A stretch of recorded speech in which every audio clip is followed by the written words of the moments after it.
Remember to thank. We're live. I was going to say, remember to thank Linda in the office on your way out. Okay, how's everyone doing today? Okay, so I'm okay. I don't like to talk with my mouth full. We appreciate that. Thank you. So we have been working our way towards the building of the Mishkan, and then we had this digression with the whole golden calf incident and everything that went along with that. And now we're back at the actual building of the Mishkan. But we're going to take one more digression. Just as it looks like we are about ready to dive in and put all of the planks and the rods and the rings and hooks and everything together, we get a little detour that just lasts for a paragraph, and then we are back to the main object. So let's find out what that detour is. So we're on page 552. We're going to start right at the beginning of Vayahkel. And yes, as I mentioned before we started the class officially, that K and the H, those are two separate syllables. They're not a guttural letter like sometimes you'll see in transliteration where they'll put a KH together to make the ch. That's not what that is. This is Vayahkel, right? Meaning to assemble people, to bring them together or communify them. It comes from the same word in Hebrew as kehila, another word for a community. All right. Our usual volunteer is away for today. So do we have a stand-in? There we go.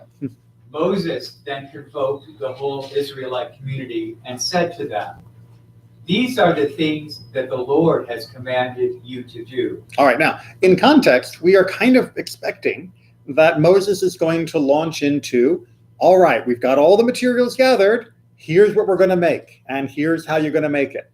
Instead, he gets a curveball. Keep going. On 6 days, work may be done, but on the seventh day, you shall have a Sabbath of complete rest, holy to the Lord. Whoever does any work on it shall be put to death. You shall kindle no fire throughout your settlements on the Sabbath day. All right. So what's our quick curveball here, a little detour? Sabbath observance. Shabbat. You're only gonna work for 6 days. Which, I mean, it really seems out of place. I mean, A, we've already talked about Shabbat when we had the Ten Commandments, way back in chapter 20. And B, I thought you got us all together to actually go out and assemble the Mishkan. So this really does seem out of place. Mike, were you going to? It seems to me that, before I give you all the orders to get started at work, I want to tell you, hey, This is the day off. But Right. we already knew about Shabbat. I mean, we knew about Shabbat from the Ten Commandments. We also knew about Shabbat from before the Ten Commandments because of the manna, right? When God told us that we should not go out and gather the manna on Shabbat, that instead we would get a double portion of that wonderful food the day before, and that would be able to feed us also on Shabbat. By the way, this is why we have the 2 loaves for our challah on Shabbat as a reminder of that double portion. So, really, another reminder? But this is work for the Lord that they're about to do. This That is makes it a little different. this is than- God's work. This is God's work versus gathering manna for yourself or So, working for So it's yourself. all the more so, because even though it's God's work, you still have to take a day off. so Yeah. is that an all the more so, or is that an even though?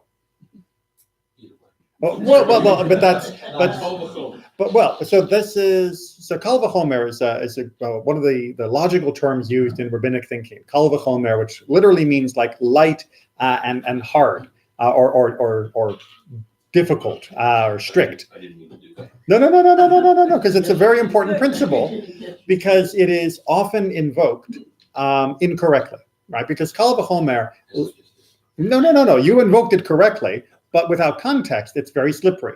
Because it's supposed to be, and I forget, and maybe someone can correct me in the Latin legal term in America, but it's from going from a minor case to a major case, meaning that if it is applicable in a minor case, then all the more so it must be applicable in a major case, right? For example, if punching someone is illegal, then all the more so stabbing someone is illegal. And I don't need to tell you that stabbing is illegal. Once I've told you that punching is illegal, you're able to deduce the stricter, more difficult case from the lighter circumstances. Make sense? Right.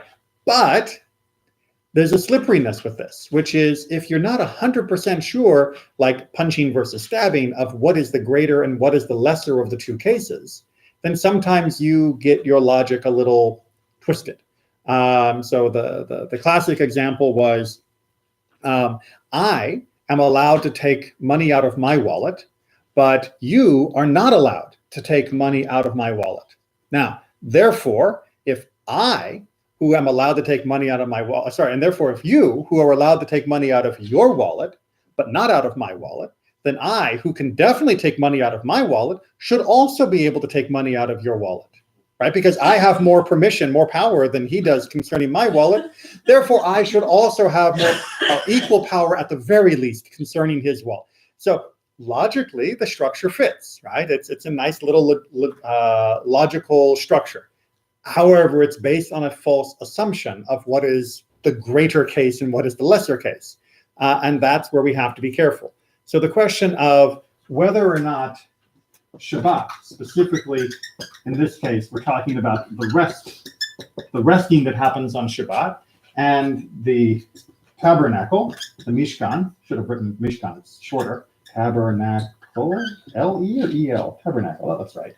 And specifically the work, the building of the tabernacle, where is the less than and greater than sign, right? Is the Shabbat rest greater than the tabernacle, or is the tabernacle work greater than the Shabbat rest? What are we supposed to be able to know about this? Now, for those of you who have studied traditionally in Jewish law, you may already know the answer to this according to Jewish law, but that's sort of putting the cart before the horse. Where did Jewish law learn it from?